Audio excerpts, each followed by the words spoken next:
Can you see that? That is a chunky ass apple cake. This is my 1 bowl spiced apple cake.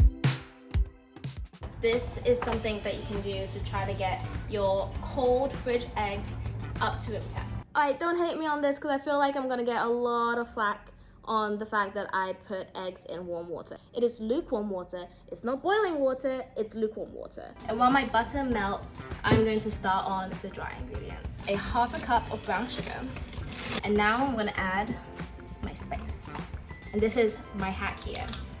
And let me know if I'm wrong. For the most part, all for baking has the combination of the exact same ingredients. You have ground ginger, cinnamon, nutmeg, clove. Ooh, I'm gonna have to cut myself short there because I went a little too far in my love for pumpkin spice and it makes me sound a little, I'm not gonna say basic, you know? I'm not gonna say that because I like using pumpkin spice and I don't think I'm basic. Am I basic? And to that, I'm gonna add a 1/2 teaspoon of baking soda, 1/2 teaspoon of baking powder. I'm gonna whisk that together. And while you're whisking, you're gonna see if there's any large, hard chunks of the brown sugar. Just use your hands to break it up. And last but not least, the flour. I almost forgot, but I'm gonna pretend like I did, but I almost did. And I know this looks like an aesthetic thing to have this glass jug. It's the easiest way to make sure that I have a pretty consistent or generally consistent measuring of my flour. I get to use this cute little scoop, fluff up my flour, shake it side to side, and that's it. It's also a great place to store your extra measuring cups too. All right, flour, sugar, spices, leavening. Mix that up. Try not to make a mess. Alright, put that to the side. And now I'm going to cut up my apples.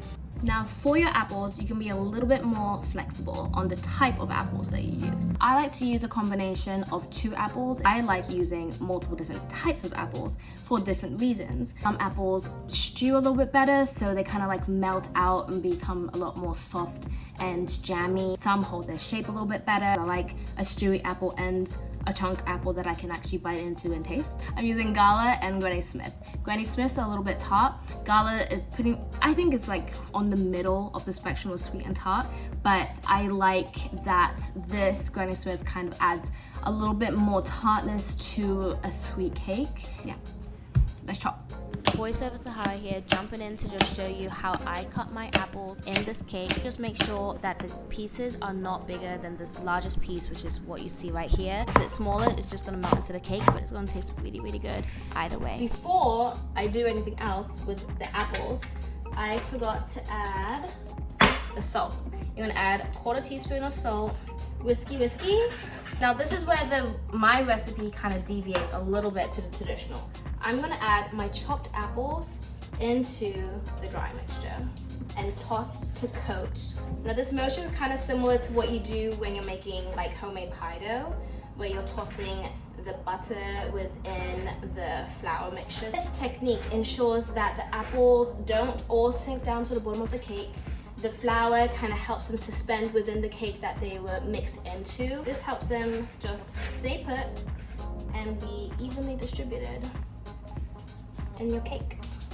Now for the wet ingredients. I have my buttermilk here measured out. You have 1 cup of that, teaspoon of vanilla, previously browned butter. Make sure you get all of that brown gorgeousness. That's where the flavor is. Brown is flavor. And now your room temp eggs. Come on now. They're perfect. And whisk. Now at this point, your buttermilk and your butter might not be best of friends, and your mixture is gonna get a little bit thick, but keep whisking. It's gonna look chunky, but it's gonna look gorgeous once you put it all together. And then you fold it in.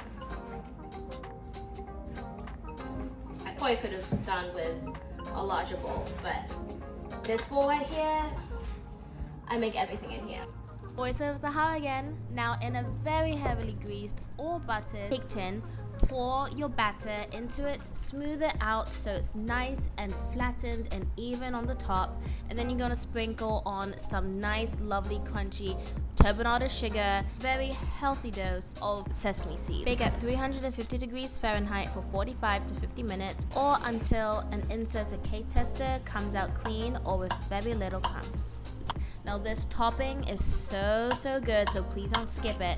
It adds a nice crunch and earthy, nutty aroma that the cake just brings it together, okay? Enjoy. Thanks for watching my video. Make sure to like and subscribe.